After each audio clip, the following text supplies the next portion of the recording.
Assalamualaikum warahmatullahi wabarakatuh. Di sini saya akan menjelaskan tentang implementasi pendidikan karakter di masa pandemi atau COVID-19 untuk SD. Yaitu yang pertama, pendidikan karakter adalah suatu hal yang mutlak yang harus dilaksanakan karena pada dasarnya semua guru sebagai pendidik memiliki tujuan yang sama dalam membentuk karakter bangsa. Yang pertama, konsep pendidikan karakter.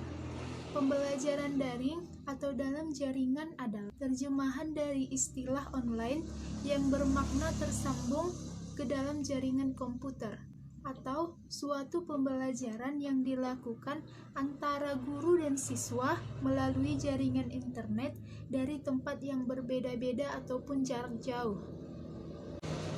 Kelebihan pembelajaran daring diantaranya yaitu tidak memerlukan kelas. Yang kedua, guru tidak perlu tatap muka di kelas. Selanjutnya yaitu strategi implementasi pendidikan karakter melalui multi-inteligensi berbasis portofolio atau arahan dari guru, merupakan suatu upaya dalam proses pembelajaran untuk dapat mengembangkan kecakapan peserta didik. Selanjutnya yaitu pengelolaan pendidikan karakter di mana di masa pandemi dapat diimplementasikan sebagai berikut. Yang pertama yaitu kolaborasi atau bantuan antara orang tua peserta didik. Di sini orang tua sangat berperan aktif dalam membantu dan membentuk karakter anaknya, karena dari rumahlah pendidikan ataupun karakter suatu anak atau peserta didik dapat dibentuk agar suatu karakter tersebut dapat dibawanya ke lingkungan ataupun ke sekolah. Yang kedua yaitu interaksi dengan lingkungan. Interaksi dengan lingkungan adalah peserta didik dapat memecahkan masalah melalui beberapa tahap metode, yaitu di sini peserta didik harus mencari solusi dalam suatu masalah dan memecahkan masalah tersebut. Yang ketiga yaitu pemanfaatan teknologi informasi dan komunikasi.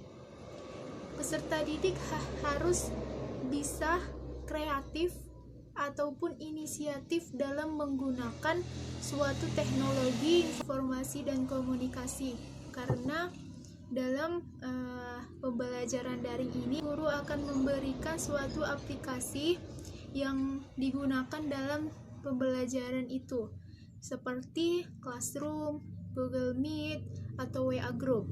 Nah, di sini kita harus kreatif dalam menggunakan aplikasi tersebut. Kita harus bisa menggunakannya karena itu bisa berdampak pada penilaian ataupun berlangsungnya suatu pembelajaran.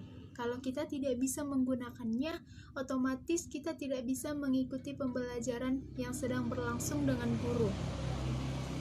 Kesimpulannya yaitu pendidikan karakter adalah suatu hal yang mutlak yang harus dilaksanakan karena semua guru sebagai pendidik memiliki tujuan yang sama dalam membentuk karakter bangsa.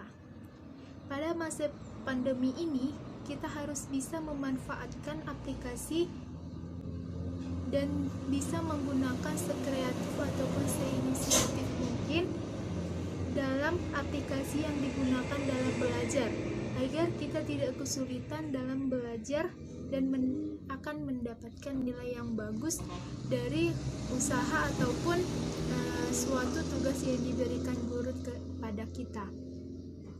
Nah, mungkin cukup sekian penjelasan tentang implementasi pendidikan karakter di masa pandemi. Saya akhiri dengan salam. Assalamualaikum warahmatullahi wabarakatuh.